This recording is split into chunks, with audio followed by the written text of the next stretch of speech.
кызматка баруу үчүн бийлик экзамен алат. Экзаменди алар тапшырманы коет. Мадумаровду канчалык деңгээлде каралай аласың? Анан азаматтар чыгып барып, кече маалымат жыйында айтып турдук. Бекназаров деген фамилияны атаган да жокмун, айткан да жокмун. Эмне үчүн өзүн алып атат? Кыргызда керемет сөз бар. Сөз ээсин табат дейт. Сөз ээсин табат. Мына менмин деп бүгүн чычаңдап чыга калгандыгы ошонун бир далил. Анан болгондо дагы Аки пресске берип атат. Билебиз да кандай экенин, эмне идеологияны жүргүзүп аткандыгын. Бүгүн толук түрдө мөөр басылды Бекназаровго. Ишке жарайт деген мөөрдү басты.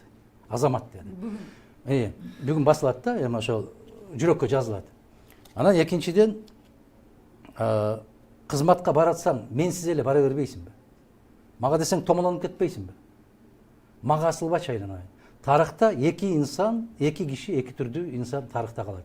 Бирөө улуу иштерди жасагандыгы үчүн, экинчиси ошол улуу иштерге тоскоолдук кылып, ызылдап аркасында ырылдап жүргөндүгү үчүн. Баланчы менен каршы күрөшкөн деген.